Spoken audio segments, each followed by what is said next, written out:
नमस्कार।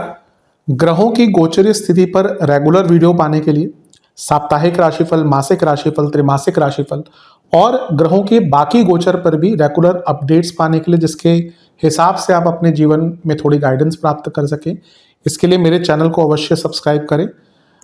जिन लोगों ने सब्सक्राइब कर रखा है वो ऑल ये जो नोटिफिकेशन सेटिंग होती है इसको क्लिक करें, क्योंकि कभी कभी कुछ लोग बोलते हैं उनको नोटिफिकेशन नहीं मिलती।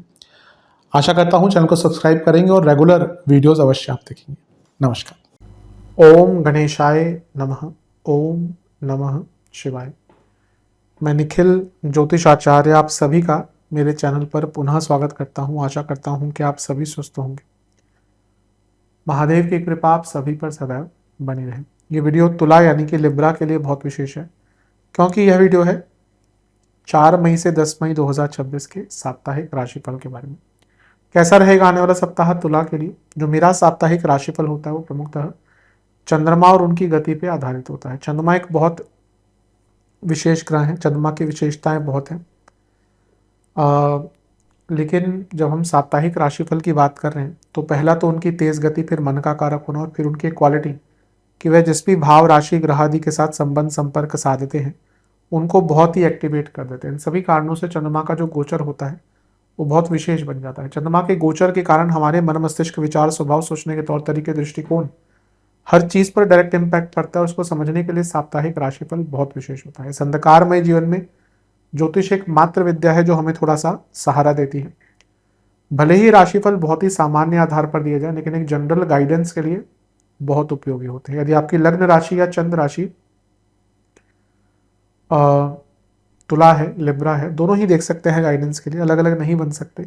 जहां से सूट और लेट ज्यादा करता है आपको वहां से देखिए। व्यक्तिगत तौर पे मेरा मानना है लग्न से देखेंगे तो अच्छा, इनकेस नहीं पता है तो चंद्र राशि से भी इसको देख सकते हैं। शुरू करते हैं अत्यंत महत्वपूर्ण राशिफल का। चंद्रमा आपके तीसरे घर में आ जाएंगे, लेकिन ये 4 मई को नहीं होगा, ये 5 मई को होगा। 4 मई को वो वृश्चिक में रहेंगे और वो तो हम कवर कर चुके हैं, तो आगे ही बढ़ेंगे। ये होगा सुबह के 11 बजे 5 मई को, और 8 मई सुबह के 1 बजे तक यानी कि 1 AM तक वो यहीं पर रहेंगे। तीसरे घर के चंद्रमा अच्छा रिजल्ट देते हैं। उपचय भाव के स्वामी हैं, उपचय भाव में बैठे हैं, ये अपने आप में श्रेष्ठ है, विशेष है, लाभकारी है। काम आगे बढ़ते हैं, गति प्राप्त होती है, और सबसे बड़ी बात यह है कि ये ऐसा टाइम है जब आप बहुत प्रैक्टिकल हो जाते हैं। आपकी अप्रोच बहुत प्रोडक्टिव और प्रैक्टिकल हो जाती है। चंद्रमा पर केतु का प्रभाव है 11वें घर से, यानी कि फालतू का टाइम वेस्ट नहीं करेंगे। गुरु का प्रभाव है, सीधा दृष्टि है, गजकेसरी योग भी बन रहा है, और गुरु आपके 2 उपचय भावों के स्वामी है, चंद्रमा उपचय भाव के स्वामी है। सरलता और तेज गति दोनों ही दिख रही है, और शनि का प्रभाव भी है जो योग कारक है। तो ये टाइम तो आपका ना इतना अच्छा है कि आपके बड़े बड़े काम यहाँ पर बन सकते हैं। गति से बनेंगे, तेज बनेंगे, प्रोडक्टिविटी रहेगी।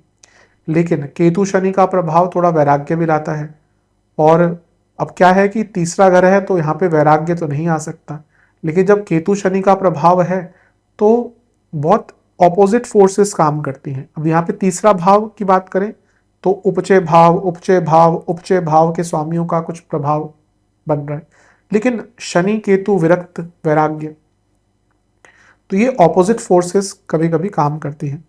तो ये ऐसा ही टाइम है। जितना हो सके ना अपने मन पर नियंत्रण रखिए, और जितना हो सके टाइम वेस्टिंग से बचेगा, क्योंकि जब ऐसी चीज होती है ना तो व्यक्ति जहां एक और बहुत कुछ कर सकता है वहीं ये वैराग्य के कारण अपने टाइम को वेस्ट कर देता है।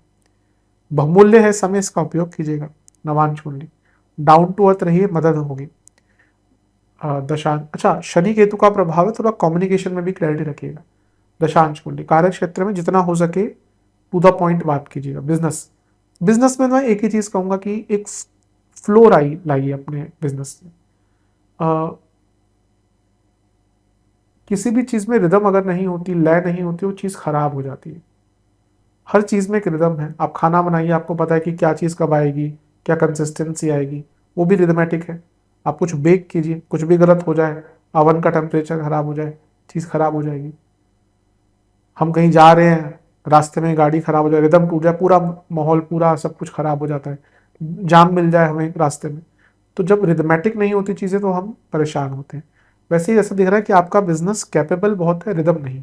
लव लाइफ, थोड़ा इमोशंस को स्थान दीजिए। हम आजकल इमोशनली हॉलो होते जा रहे हैं, इमोशंस को स्थान दीजिए। वैवाहिक जीवन, अगर बातचीत बंद है तो दोबारा ये समय है चीज़ों को ठीक करने का। स्टूडेंट्स, एक ही चीज़ कहूँगा कि जितना हो सके ना ग्रेसफुल रहिए, किसी से बहस मत कीजिएगा। ये टाइम है, कुछ लोग आपसे बहस करके आपके टाइम को वेस्ट करेंगे। सेहत की जहाँ तक बात है, आई थिंक पेट की प्रॉब्लम, एंग्जाइटी और स्लीप डिसऑर्डर, सर्वाष्टक में आपका चौथा घर बली है। जितना हो सके अपने भावनाओं पर थोड़ा नियंत्रण रखिएगा। B expressive but not be over expressive. 8 मई सुबह के 1 बजे 1 AM आ जाएंगे चंद्रमा चौथे घर में, मकर। 10 मई सुबह के 11 तक यहीं पर है। चंद्रमा का चौथे घर में आना एक प्रकार से ठीक तो नहीं माना जाता मेरे हिसाब से, क्योंकि कारको भावनाशा है, केमद्रुम योग भी है अभी, अच्छी चीज है। केंद्र के स्वामी केंद्र में तो राजयोग है। करियर में रिकॉग्निशन मिल सकता है, अच्छा काम कर सकते हैं, प्रोडक्टिविटी रहेगी, सकारात्मकता रहेगी। लेकिन कारको भावनाशय दोष है तो इमोशनली वल्नरेबल टाइम रहता है। घर में कहासुनी हो सकती है। कुछ लोग भावनात्मक तौर पर आपको तंग कर सकते हैं। कुछ लोग की ना आदत होती है, स्पेशली सैडिस्टिक पर्सनैलिटीज को कहते हैं, उनको पता है कि आपको क्या चीज़ हर्ट करेगी और वो वही बात करेंगे। तो यहाँ पे ऐसे लोगों से दूर रहिए। कुछ नहीं कर सकते आप ऐसे लोगों का, कहते हैं ना इंग्लिश में इग्नोरेंस इज ब्लिस। ऐसे लोगों से जितना बहस भी करेंगे उनको मजा आएगा। तो जितना हो सके अगर आपके आसपास कोई ऐसे लोग हैं ना जो आपको आपके दुखती रग को, देखिए डेलिबरेटली तो कोई नहीं करेगा। अगर मैं किसी को पसंद करता हूँ और मुझे पता है कि उसको एक चीज़ अनकंफर्टेबल करती है तो मैं नहीं उसको टॉपिक को कभी भी नहीं छेड़ूंगा। इवन एट वर्स्ट वो करना भी इनह्यूमैनिटी है। पर कुछ लोग डेलिबरेटली आप देखेंगे उनकी आदत, यहाँ पे ऐसे ही लोग आपको मिलेंगे। घर में हो सकता है कहासुनी हो जाए, तो अपने आप को थोड़ा सीमित कर लीजिए इस टाइम पे। शकट योग है तो शकट योग से क्या होता है, कार्य अटकते हैं, तो वो थोड़ा सा और कंफ्यूजन या थोड़ा सा और डिलेमा आ जाता है कि व्यक्ति थोड़ा भावनात्मक है, ऊपर से काम अटक रहे हैं। तो जितना हो सके टाइम मैनेजमेंट पर और इमोशंस के मैनेजमेंट पर ध्यान दीजिए। नवांश कुंडली बता रही है कि जितना हो सके जो चीजें क्लियर नहीं है उनको पहले क्लियर कीजिए। दशांश कुंडली कार्य क्षेत्र में एक ही दिक्कत है कि आप अपने कामों को पेंडिंग छोड़ रहे हैं और ये थोड़ी आदत सी बन गई है आपकी, इससे बचिए। बिजनेस में अच्छा टाइम है, कोई बड़ा कॉन्ट्रैक्ट बड़ा काम मिल सकता है। लव लाइफ, टाइमिंग पर ध्यान दीजिएगा। कभी कभी बात सही होती है, परिस्थिति सही नहीं होती, मूड सही नहीं होता। परिस्थिति और मूड सही होती है, बात खराब हो तब भी चल जाता है। बात बहुत अच्छी हो लेकिन परिस्थिति और मूड अच्छा नहीं हो सामने वाले का, प्रॉब्लम होती है। तो यही तो समझने वाली बात होती है, कब कहाँ पे क्या बोलना है। ध्यान दीजिएगा। वैवाहिक जीवन, आई थिंक अपने लाइफ पार्टनर को थोड़ा समझने की कोशिश कीजिए। समय के साथ हम सब में बदलाव आते हैं, शारीरिक भी होते हैं, मानसिक भी होते हैं, तो उसको समझने का प्रयास कीजिए। एक दूसरे के जीवन साथी क्यों बने हैं, अच्छा अच्छा तो ना केवल बिताना होता है टाइम, बुरा टाइम जो जीवन साथी अच्छी तरह से बिता ले वही शादियां चलती हैं। स्टूडेंट्स, मेरे हिसाब से बहुत भाग्यशाली समय है, भाग्य बहुत साथ देगा। सेहत की जहाँ तक बात है, ब्रीदिंग इश्यूज रहेंगे, इंडाइजेशन, लंग्स की कोई प्रॉब्लम है, कोई ऑटो इम्यून डिसऑर्डर है आपको तो दिक्कत बढ़ेगी। सर्वाष्टक में आपका चौथा घर ही बली है।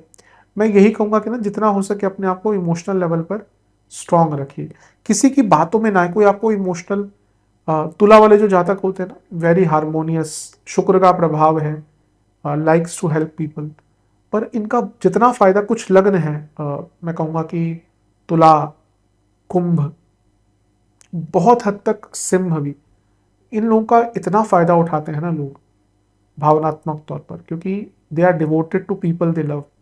तो यहाँ पे भी ऐसा ही होगा। तो किसी को अपना इमोशनल, कभी हमारा कोई इमोशनल फायदा उठाता है ना, खैर हार तो उन्हीं की होती है, पर हमें बुरा तो लगता है कि हम कितने बेवकूफ़ बन गए।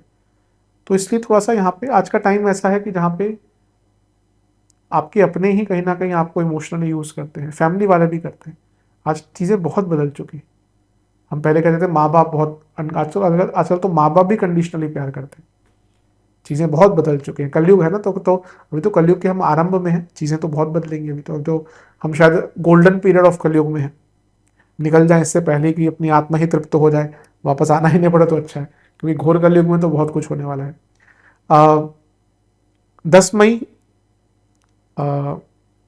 11 बजे सुबह के, यानी कि 11 AM चंद्रमा आ जाएंगे आपके पंचम भाव में, कुंभ में, और राहु के साथ बैठेंगे। और सप्ताह के अंत तक क्या, अगले हफ्ते के मंगलवार तक कहीं पर, तो आई थिंक अगले हफ्ते भी हमें मंगलवार से ही स्टार्ट करना पड़ेगा। गुरु का प्रभाव है, राहु का प्रभाव है, ओवर थिंकिंग इतनी रहेगी जिस पर आपका नियंत्रण नहीं रहेगा। अच्छी चीज है कि दशमेश अपने से अष्टम में राहु के साथ जॉब चेंज आदि का मौका मिल सकता है। फिर से गुरु का प्रभाव, उपचय भाव, तो एक हफ्ता काम बहुत बनेंगे आपके। बस आपको अपनी मेंटल कैपेसिटी नहीं कहूंगा, मेंटल स्टेबिलिटी पर काम करना है। क्रिएटिविटी बहुत रहेगी। राहु चंद्रमा इज अ योग ऑफ क्रिएटिविटी, मतलब कि इनकी जो सोच होती है ना, राहु चंद्रमा, आप देख लीजिए आपके घर में किसी की कुंडली है, जिनको थोड़ा सा देखना आता है या शौक है, राहु चंद्रमा साथ में जिसके हो, या राहु चंद्रमा त्रिकोण में भी हो, ऐसे व्यक्ति की सोच हमेशा आप घर वालों से अलग ही दिखेगी। आप वो जो लोग बात करते हैं ना, वो 5 साल आगे 10 साल आगे की करते हैं, ये राहु का प्रभाव होता है। इसलिए मैं हमेशा कहता हूं राहु बहुत बुद्धिमान ग्रह है।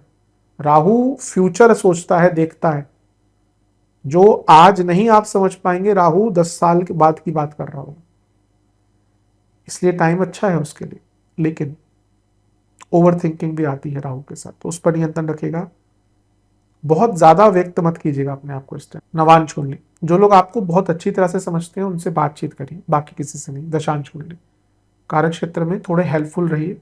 अगर आपके आसपास कोई है जिनको आपकी हेल्प चाहिए, कीजिएगा। बिजनेस में आपको थोड़ा सेल्फिश बनना पड़ेगा और थोड़े टफ डिसीजन लेने पड़ेंगे। लव लाइफ, चीजें बहुत बोरिंग दिख रही हैं, थोड़ा क्रिएटिविटी लाइए। वैवाहिक जीवन, मेरे हिसाब से जितना हो सके ना, स्टेबिलिटी पर काम कीजिए। स्टूडेंट्स, थोड़ा आध्यात्मिक रहिए, अवश्य उसकी सहायता मिलती ही है।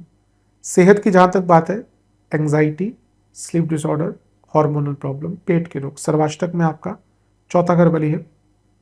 जितना हो सके अपने आप को इमोशनली स्ट्रॉन्ग करने का प्रयास कीजिएगा इस पूरे हफ्ते, क्योंकि यहाँ पे भावनात्मक तौर पर ही आपको कष्ट ज्यादा होंगे। उपाय के स्वरूप में दुर्गा जी की एक बार आरती कीजिएगा कपूर के साथ। आशा करता हूँ वीडियो काम आएगा। चैनल पर नए सब्सक्राइब कीजिए, वीडियो को लाइक कीजिए। मिलता हूँ अगली वीडियो में, तब तक के लिए ओम नमः शिवाय।